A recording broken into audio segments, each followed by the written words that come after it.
Interference जो हम waves का देखते हैं वो उसके बारे में हमने कई सारे टॉपिक्स पढ़े हैं। आज हम यहाँ पे बात करने वाले हैं एक और इम्पोर्टेंट टॉपिक के बारे में, और वो इम्पोर्टेंट टॉपिक है हमारा इंटरफेरेंस बाय वेज फिल्म।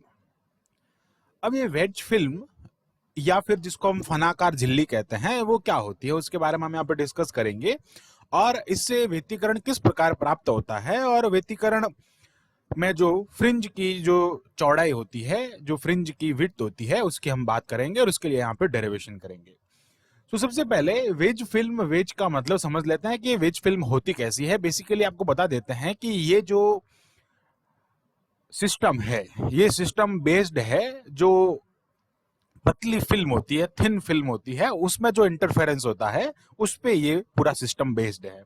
तो आप ये देखने से पहले एक बार हमारा जो थिन फिल्म के लिए जो इंटरफेरेंस होता है उसके बारे में जरूर नॉलेज लें, और वो वीडियो आपको हमारे प्लेलिस्ट में मिल जाएंगे। So let's start the topic interference by wedge film. अब ये वेज फिल्म या फिर फनाकार झिल्ली से व्यतिकरण कैसे होता है, तो यहाँ पे मैंने इसका डिस्क्रिप्शन दिया है कि वेज फिल्म क्या होती है। कि when two surfaces of a film inclined to each other, then such film is called wedge film.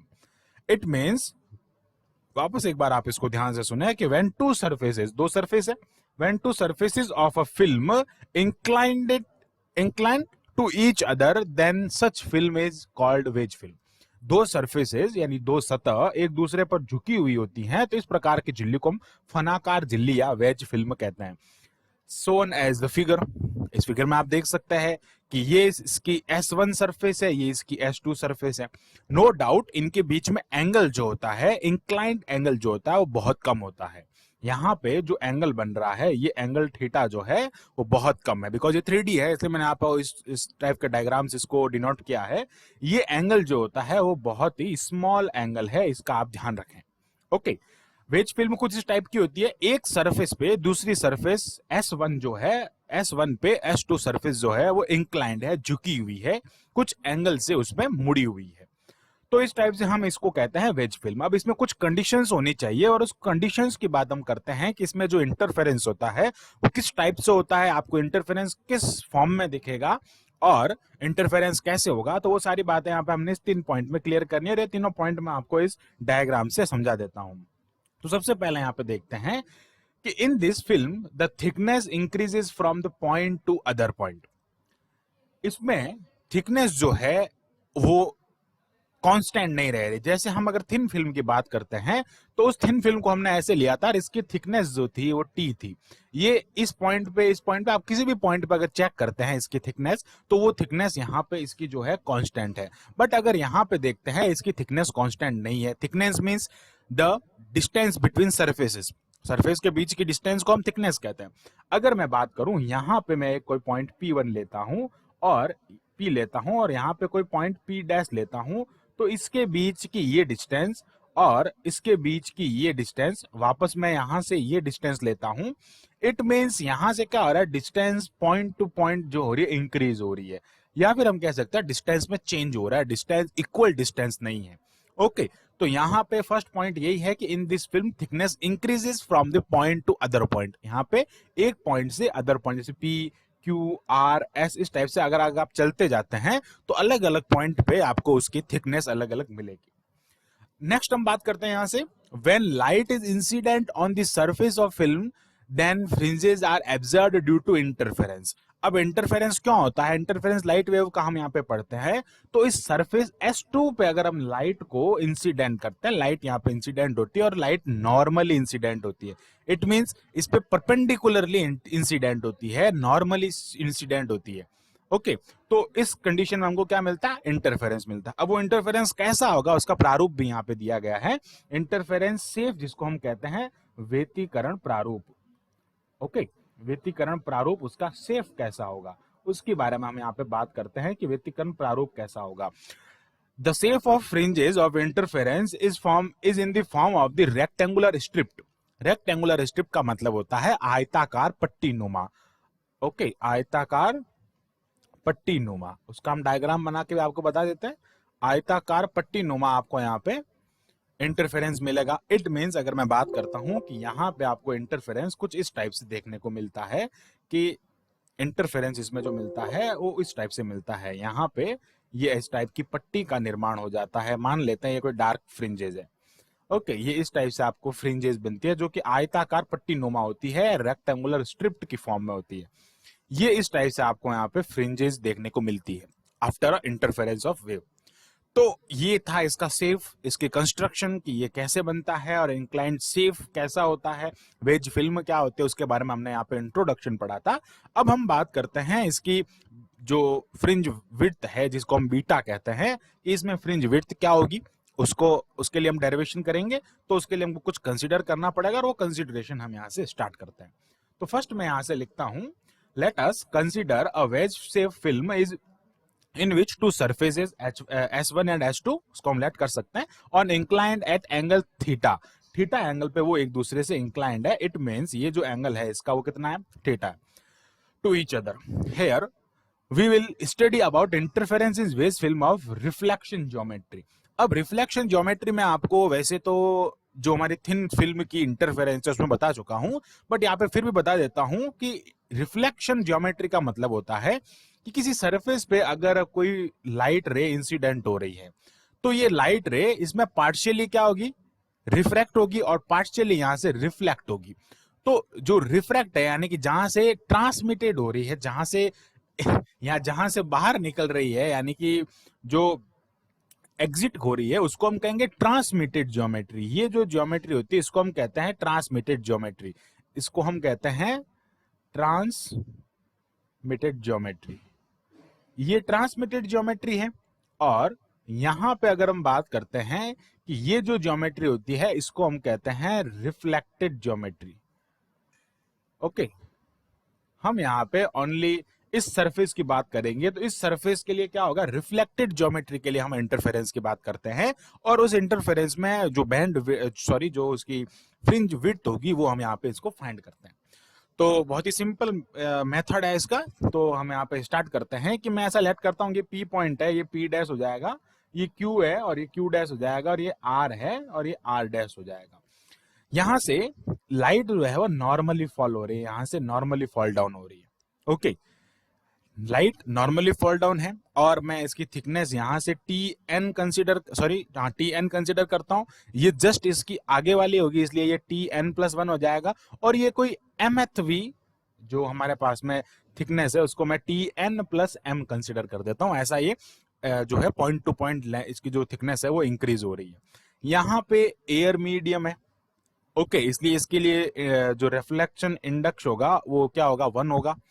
ठीक है, रिफ्रैक्शन इंडेक्स यहाँ पे 1 हो जाएगा। एयर मीडियम है। हम बात करते हैं रिफ्लेक्टेड ज्योमेट्री के लिए, जो कि रिफ्लेक्शन ज्योमेट्री जिसको हम कहते हैं। अब यहाँ पे ये जो है वो नॉर्मली फॉल डाउन हो रही है। एक चीज ध्यान रखें, here light ray fall down, light ray normally fall down हो रही है। इट मीन्स हम क्या कह सकते हैं, इसका जो इंसिडेंट एंगल आई है वो क्या होगा, 0 होगा। इंसिडेंट एंगल यही तो होता है ना, यहां से लाइट आती है, नॉर्मल के साथ में उसका जो एंगल होता है उसको हम इंसिडेंट एंगल कहते हैं। बट यहाँ पे लाइट खुद नॉर्मल हो रही है। It means angle between normal and incident ray is equal to 0। So I is equal to 0। I 0 होगा तो उसके लिए आर भी क्या हो जाएगा, रिफ्लेक्टेड एंगल 0 हो जाएगा। इट मींस अगर हम बात करते हैं कॉस आर की तो उसकी वैल्यू क्या हो जाएगी, 1 हो जाएगी। ओके, कॉस आर का हम आगे यूज करेंगे, इसलिए हम यहाँ पे इसकी जो वैल्यूज है वो फाइंड कर लेते हैं यहां से। अब मैं बात करता हूं यहां से, आप इसको ध्यान से देखें। We consider hence point P Q R on the surface of the film. यहां पे हमने फिल्म की सरफेस पे पी क्यू आर को कंसीडर किया है, जहां पे इसकी thickness T N plus one and T N plus M है, ऐसा हमने यहाँ पे कंसीडर किया है।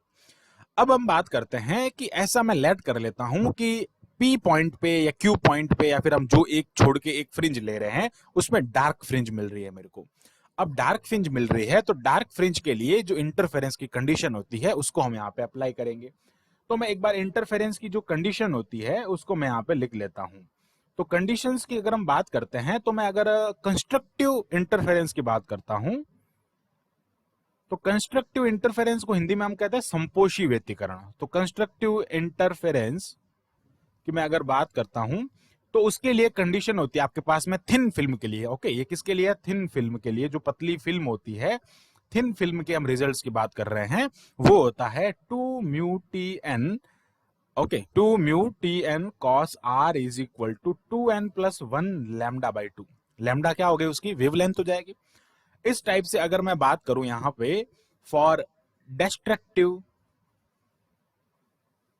इंटरफेरेंस, डिस्ट्रक्टिव इंटरफेरेंस का मतलब क्या हो जाएगा? जिसको हम कहते हैं विनाशी व्यतिकरण। डिस्ट्रक्टिव इंटरफेरेंस एंड कंस्ट्रक्टिव को हम कहते हैं संपोषी व्यतिकरण। संपोषी और विनाशी व्यतिकरण हम पढ़ते हैं।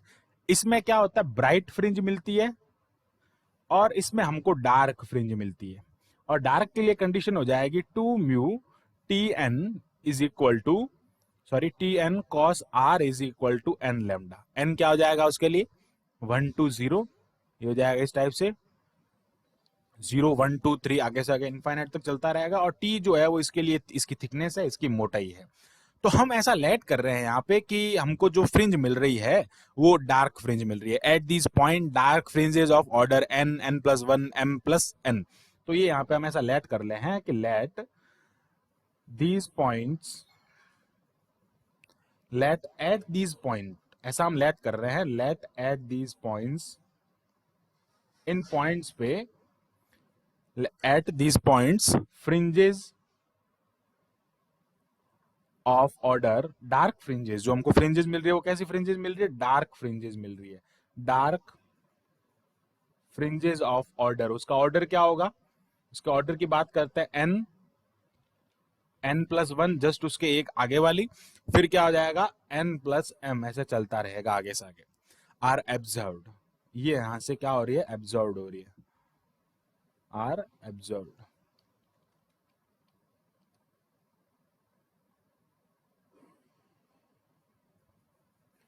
अब डार्क फ्रिंज यहाँ पे अगर मिल रही है, काली फ्रिंज हमको यहाँ से मिल रही है, तो उसके लिए आपको अलग अलग पॉइंट के लिए इसकी कंडीशन फाइंड करनी पड़ेगी। अब मैं बात कर रहा हूँ पी पॉइंट के लिए। तो पी पॉइंट में क्या हो रहा है? इसकी थिकनेस जो है वो क्या है? Tn है। तो मैं बात कर लेता हूँ एट पी पॉइंट। तो पी पॉइंट के लिए जो थिकनेस है वो क्या है? Tn है। और यहाँ पे हम इसके लिए डेरिवेशन जब करते हैं तो ये हो जाएगा 2 म्यू टी एन, ये वाली कंडीशन यूज कर रहे हैं बिकॉज हम यहाँ पे डिस्ट्रक्टिव इंटरफेरेंस ले रहे हैं, डार्क फ्रिंज की बात कर रहे हैं। कॉस क्या हो जाएगा? R is equal to N lambda. अब कॉस आर की वैल्यू हमने फाइंड की थी ऊपर, म्यू इसके लिए क्या है? 1 है बिकॉज एयर मीडियम है। और कॉस आर क्या हो जाएगा? इसके लिए 1 हो जाएगा। It means 2 T N is equal to N lambda. और टी एन ये अभी हमारे पास में एक कंडीशन इसकी, 2 T N is equal to N lambda. अब अगर मैं बात करता हूं, सेकंड लिख लेते हैं एट क्यू पॉइंट। अब क्यू पॉइंट की अगर मैं बात करता हूं तो वहां पे थिकनेस है Tn प्लस 1। अब Tn प्लस 1 थिकनेस है तो उस फ्रिंजेस के लिए जो डिस्ट्रक्टिव की कंडीशन होगी फॉर डार्क, यहां पे लिख लेता हूं फॉर डार्क फ्रिंजेस, यहां पे भी हम लिख लेते हैं फॉर डार्क फ्रिंजेस। अब डार्क फ्रिंजेस के लिए इसकी जो कंडीशन होगी वो 2 Tn प्लस 1 कॉस आर हो जाएगी। ओके, बिकॉज यहाँ पे जो इसकी थिकनेस है वो क्या है? Tn है। और म्यू यहाँ पे 1 हो जाएगा तो ये हो जाएगा Tn plus 1 is equal to N lambda. और ये आगे इसके लिए कंडीशन। अब हम बात करते हैं for R point, at R point. R जो है वो इसका mth पॉइंट है। फॉर आर पॉइंट टी क्या हो जाएगा? n plus m for dark fringe. यहाँ पे भी कौन सी फ्रिंज मिल रही है हमको? डार्क फ्रिंजेस मिल रही है। उस डार्क फ्रिंज की कंडीशन की अगर हम बात करते तो वो क्या आ जाएगा? 2 Tn plus m is equal to, okay यहाँ पे सॉरी यहाँ पे हो जाएगा, एक चीज यहाँ पे ध्यान रखें, ये होगा n प्लस 1 लैम्डा और यहाँ पे आएगा n plus m lambda. Because n की जगह पे यहाँ पे n plus 1 put n plus 1 put करना और यहाँ पे n की जगह पे m प्लस 1 पुट करना। ओके, तो ये चीज आप यहाँ से ध्यान रखें। अब हम देखते हैं यहाँ पे इसके आगे हमको क्या करना होगा। हमको बेसिकली जो बैंड विड्थ है, जो इसकी विड्थ है फ्रिंज की, वो हमको फाइंड करनी है। फ्रिंज विड्थ जिसको हम बीटा कहते हैं, वो फाइंड करने के लिए अगर मैं क्या करूं कि यहां से यहां तक का अगर मैं डिफरेंस ले लेता हूं, P टू R का डिफरेंस लेता हूं, तो उसमें सारी मेरी फ्रिंजेस आ जाएगी तो हम यहाँ पे क्या करते हैं, P टू R का जो डिफरेंस है वो ले लेते हैं। तो this is equation number 1, this is 2 and this is equation number 3। तो इक्वेशन नंबर 3 को हम क्या करते हैं कि 1 में से 3 को लेस कर देते हैं, या फिर इसका जो यहाँ पे 3 है उसमें से 1 को लेस कर देंगे तो डिफरेंस मिल जाएगा। तो हम यहाँ पे लिख रहे हैं equation 3 minus equation 1। It means 2 of T N plus M minus T of N is equal to, ये क्या हो जाएगा, एन लेमडा, और इधर आ जाएगा हमारे पास में माइनस, सॉरी, ये हो जाएगा m plus M lambda minus ये हो जाएगा एन लेमडा। एन लेमडा से एन लेमडा जो है वो कैंसिल हो जाएगा और हमारे पास में क्या आ जाएगा, 2tn plus M minus T N is equal to M lambda. ये वैल्यू आ जाएगी हमारे पास में। अब हमको क्या करना है कि इसकी जो वैल्यू है वो फाइंड करनी है। इसकी वैल्यू कैसे फाइंड करेंगे वो आप थोड़ा सा यहाँ पे गौर करना। तो उसके लिए मैं क्या करता हूं, यहां से एक बार इस डायग्राम को हमवा लेते हैं और इस डायग्राम में कुछ आपको और समझाना पड़ेगा। तो इस डायग्राम को हम यहाँ पे रखते हैं और इस डायग्राम में हम यहाँ से देखते हैं कि ये जो पॉइंट है, यहां से अगर मैं ये ट्रायंगल लेता हूं, ट्रायंगल यहाँ पे मैं अगर इसको एस पॉइंट लिख लेता हूं, ओके, तो PRS, तो यहाँ पे लिखते हैं फ्रॉम ट्रायंगल PRS। अच्छा, एक जो एंगल है ये भी क्या होगा, थीटा होगा, एंगल सम प्रॉपर्टी से। तो ये सॉरी, ये जो है एंगल जो है वो सेम होगा यहाँ पे, जो हम संगत कोण कहते हैं उनके हिसाब से। तो यहाँ पे क्या हो जाएगा, ट्रायंगल PRS से अगर हम देखते हैं तो टेन थीटा में अगर यहाँ पे फाइंड करता हूं तो टेन थीटा क्या आएगा हमारे पास में कि इस डिस्टेंस को अगर हम x लेट कर लेते हैं, ये डिस्टेंस क्या हो जाएगी इसके लिए, P dash to PR distance, इसके लिए हमने x लेट कर दी। और यहां से ये पूरी लेंथ जो है वो क्या है, TN प्लस M है।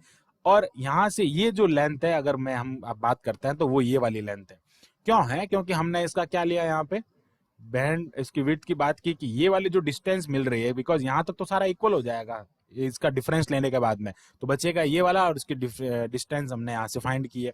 तो अगर हम यहाँ पे टेन थीटा फाइंड करते हैं तो tan theta is equal to perpendicular upon base, it means TN plus M minus TN upon क्या हो जाएगा, x हो जाएगा।